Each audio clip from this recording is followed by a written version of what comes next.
E aí galera, beleza? Pessoal, hoje eu vou estar falando sobre jumper. E a importância de você saber como utilizar um jumper é muito grande. Por quê? Porque se você não souber usar o jumper no momento certo, na hora certa, você pode matar uma placa, você pode danificar um circuito e pode afetar muita coisa na placa de um aparelho celular. Então hoje eu vou estar explicando para você a hora e o momento de você utilizar um jumper de forma correta. Vou estar explicando aqui no quadro que é para você ter total compreensão, né, daquilo que você deve fazer. Então eu vou estar dando alguns exemplos aqui e você vai aí acompanhando aí o raciocínio com a gente, beleza? Só que antes que eu esqueça, eu já quero pedir o seu like aí para você deixar o like no vídeo, se inscrever no canal, ativar as notificações e seguir a gente lá no Instagram, o link está aqui na descrição do vídeo. E também, pessoal, aqui na descrição do vídeo eu deixo alguns cursos, né, que eu já fiz e recomendo aí para quem está iniciando na área de manutenção de celular. Todos os cursos que eu indico aqui no canal tem muitas aulas de eletrônica, esquema elétrico e muitas outras coisas. Se caso você quiser conhecer, é só você estar clicando aqui no link na descrição do vídeo, beleza? Pessoal, jumper, o que significa jumper, né? A palavra jumper em inglês significa ponte. E qual é o intuito da ponte na placa de um aparelho celular ou na placa de qualquer outro eletrônico? É unir um ponto perdido, né, um ponto A até um ponto B, né? Tínhamos aqui um componente ou uma malha, essa malha caiu e aí precisamos fazer um jumper, né, uma ponte para ligar o ponto A ao ponto B e novamente esse circuito voltar a funcionar de forma correta. Então essa é a função do jumper, né? Só que muitas pessoas acabam errando na hora de fazer um jumper por falta de conhecimento em eletrônica. Eu vou estar mostrando no vídeo hoje para vocês justamente isso, os momentos que você pode utilizar um jumper e o momento que você de forma nenhuma pode estar fazendo o jumper, beleza? Primeiro exemplo, pessoal, é o seguinte. Digamos que temos aqui um resistor em série. Para quem não sabe o que é um componente em série, é um componente que está ligado com as suas extremidades, né? Esse componente, né, damos o nome aí que ele está ligado em série. Quando o componente está ligado em paralelo, o componente, né, está ligado com uma das suas polaridades em uma malha, né, positiva, e a outra extremidade, né, o outro polo do componente está ligado em uma malha negativa, né, positiva, negativa. E aqui só positiva, né? Todas as duas polaridades aqui estão ligadas no positivo, né? E aqui as duas polaridades estão ligadas de forma paralela, né? Uma em positiva, outra em negativa. Então, esse componente aqui a gente dá, né, o nome de que ele está ligado em paralelo, né? Então, temos dois exemplos aqui, né, de um componente ligado em série e temos outro exemplo de um componente ligado em paralelo. Para eu fazer um jumper aqui, digamos que esse resistor é um resistor de 47k ohms. 47k ohms. Se eu remover esse resistor, né, ou se esse resistor ele vier falhar ou causar algum problema nesse resistor, o que eu devo fazer aqui? Um jumper ou eu devo substituir por outro resistor? Galera, nesse caso aqui, eu não posso de forma nenhuma substituir esse componente por um jumper. Por quê? Porque eu tenho uma resistência aqui, ó.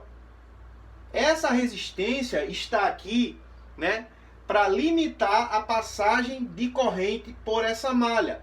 Então, se eu removo esse componente, né, esse resistor, e faço um jumper aqui, né, faço um jumper substituindo esse componente, o que vai acontecer? Essa amperagem aqui, digamos que temos aqui uma corrente de 2 amperes, né?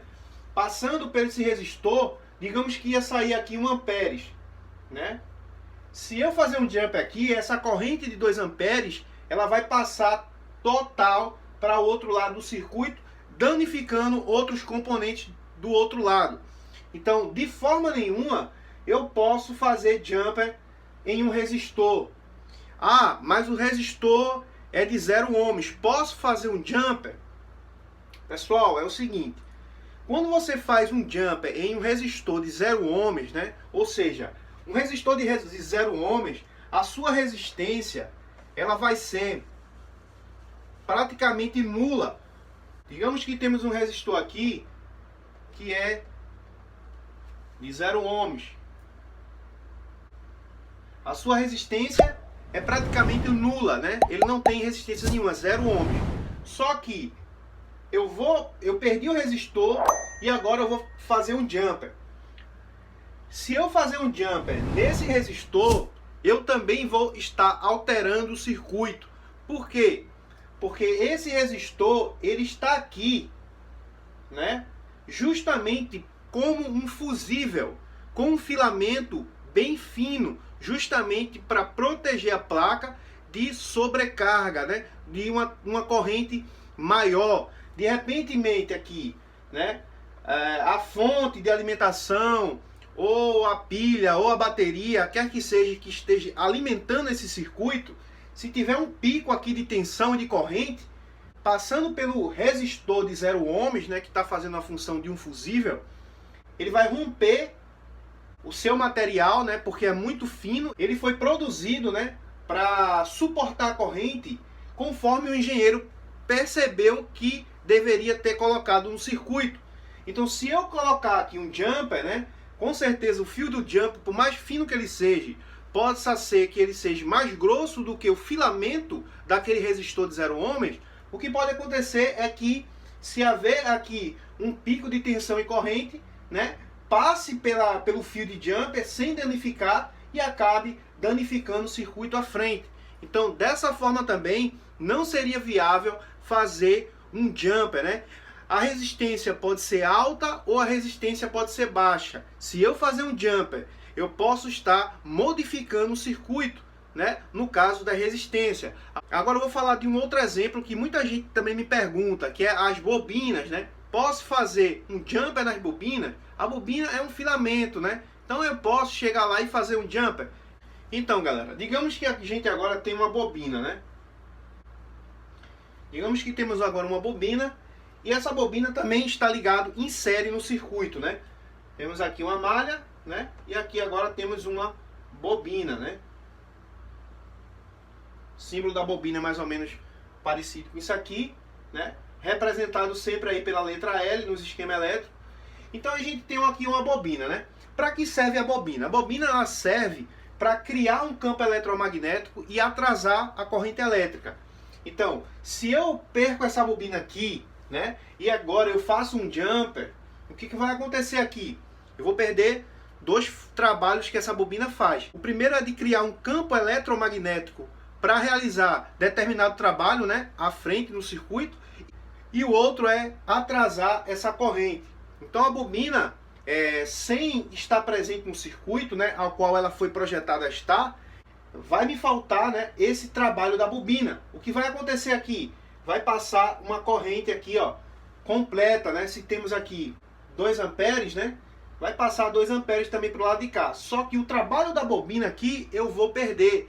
E se esse trabalho da bobina, né, que muitas vezes está num circuito, né, de CPU, por exemplo, né, que trabalham aí com bobinas, e o trabalho da bobina é muito importante na parte da CPU do aparelho, né, ou na parte do backlight, né, ou na saída, né, dos conversores. Então, se me faltar essa bobina aqui, eu posso ter problemas, né? Talvez na hora você não veja o problema por conta de que a bobina muitas vezes não vai mostrar de cara, né, o defeito. Em alguns circuitos a bobina ela não vai mostrar de cara, né? Como se você pegar um circuito de backlight ou um circuito de CPU que precisa do trabalho da bobina, se você pegar um outro circuito, talvez você nem perceba a falta da bobina. Só que o excesso de tempo, né, que essa bobina vai estar ausente, vai danificar o circuito logo logo.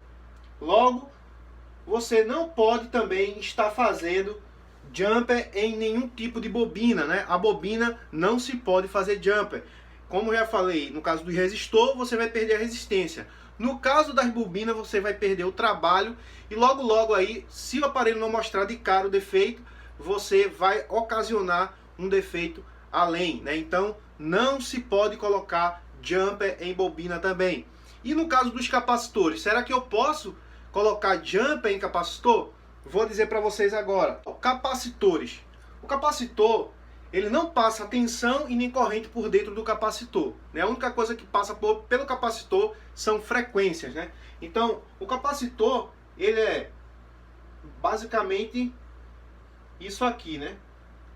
Ele é dividido por duas placas que se chamam de elétrons, né? E ele pode ser ligado em série na placa, como ele também pode ser ligado em paralelo. O capacitor em série numa placa, ele vai se comportar de uma forma. Capacitor em paralelo vai se comportar de outra forma. Mas eu posso fazer jumper em capacitor? Muita gente me pergunta. De forma nenhuma, pessoal. Se você não pode fazer jumper em resistores e você também não pode fazer jumper em bobinas, de forma nenhuma você também pode fazer jumper em capacitor. Se você fazer um jumper no capacitor, ele ligado em paralelo, você vai criar um curto-circuito na placa, ok? Porque você vai estar unindo a malha positiva com a malha negativa. Se você fazer um jumper em um capacitor ligado em série, você vai ocasionar um problema também. Por quê? O capacitor está aqui justamente para estar bloqueando tensão e corrente que está vindo de cá. Se você faz um jumper aqui, essa tensão e corrente vai danificar tudo lá na frente. Então, não pode ser colocado jumper em caso de capacitores também. E em caso de diodo, pessoal, posso colocar um jumper em caso de diodo? Vou estar explicando para você agora também. Pessoal, o diodo, ele é um componente, né, analógico, que ele trabalha de duas formas. Ele pode estar ligado em série no circuito, né, que é chamado de diodo comum, o diodo quando está ligado em série. E o diodo, ele pode estar ligado, né, em paralelo também. Digamos que aqui é um diodo ligado em paralelo e aqui um diodo ligado em série. O diodo ligado em série, ele vai ter um lado, né, catodo, né, e anodo. O anodo, ele é o lado positivo do diodo. O catodo, ele é o lado negativo. A tensão, ela vai passar pelo anodo para o catodo, né? Só que não pode voltar do catodo para o anodo.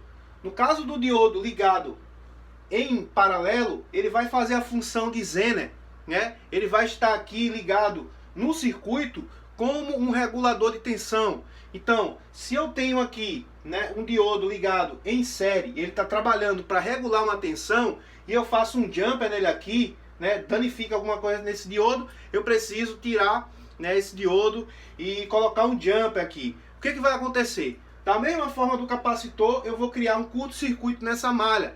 Então, se o diodo, né, estiver ligado em série e você fazer um jumper no diodo, você vai danificar também o circuito. Por quê? Porque o diodo, ele sempre vai estar num circuito de forma proposital, para realizar algum tipo de trabalho ou para ajudar, né, um circuito a trabalhar de forma correta. Ele sempre é um componente de grande importância em circuitos eletrônicos.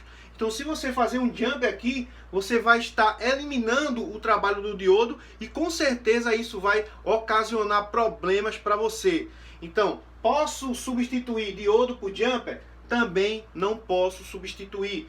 E eu pergunto para vocês o seguinte, ou vocês perguntam para mim, em que momento eu posso utilizar o jumper se eu não posso utilizar ele na hora que eu perder um resistor, uma bobina, um diodo, um capacitor ou qualquer outro componente? Na substituição de componente, pessoal, você deve só substituir componente por componente. Não vá nessa onda aí de trocar componente por jumper, que você vai se prejudicar, ok? Aprenda sempre da forma correta. Mas em que parte eu posso utilizar o jumper? Vou mostrar para vocês agora. Galera, digamos aqui que temos aqui um conector de carga. E esse conector, ele tem várias malhas. E aqui, ó, quando eu vou remover esse componente, esse conector de carga, eu arranco algumas malhas aqui, né? Que sai aqui do conector de carga. Então, na ausência dessa malha, nas percas que eu tiver nessas malhas aqui, eu posso fazer um jumper. Por quê? Porque eu não vou substituir o jumper pelo componente. Eu vou substituir o jumper pela malha que eu perdi, né? E não tem componente naquela malha. Daquele ponto do conector até o ponto aonde está rompido, não tem nenhum componente. Ou seja, eu não vou estar passando por nenhum componente. Da mesma forma, é um conector FPC. Digamos que temos um conector FPC, né? Um conector aqui do display, e de repente você vai remover, ou então por alguma oxidação, alguma malha dessa se perde, né? Do que você pode fazer? Você pode fazer um jumper puxando, né, de algum componente, né, que esteja na malha, puxando até da placa mesmo. Você pode estar raspando a placa e soldando um fio de um canto para outro. Um grande exemplo, pessoal, de jumper é a questões dos Moto G4 que não tem áudio, né? Aquele problema lá que você deve raspar a placa. Eu já fiz muitos aqui procedimento assim. O que acontece ali naquele exemplo? A malha ela se rompe bem no meio da placa. Então, o que você deve fazer? Ligar, né, um ponto, né, a outro. Só que aquelas malhas, elas não passam por nenhum componente. Por isso que quando você faz um serviço no Moto G4 com problema no áudio, você faz e não causa nenhum problema mais no aparelho, né? E o aparelho fica bom e passa muitos anos aí funcionando. Por quê? Porque o jumper que você faz não vai passar por componente nenhum. Ou seja, ele não vai alterar, né, o circuito do aparelho. Você vai pegar um fio e vai só passar de um lado para o outro aonde ele se rompeu, né? Aonde a malha se rompeu. E a malha são várias linhas, né, de cobre bem fininha que tem por dentro da malha, ou de forma externa, ou de forma interna. Mas se essas malhas se romperem, você precisa fazer jumper. Então dessa forma é onde você deve sim fazer jumper. Se for para fazer jumper substituindo o componente, não faça, que vai dar problema. Beleza, galera? Então eu espero que esse vídeo aí tenha ajudado vocês, né? Já peço novamente que você deixe seu like, não esqueça, porque o seu like aí ajuda muito o nosso trabalho, né? E como eu já falei em outros vídeos, nosso canal crescendo, você cresce junto com a gente, beleza? Então um abraço a todos aí, fica com Deus e até o próximo vídeo. Valeu!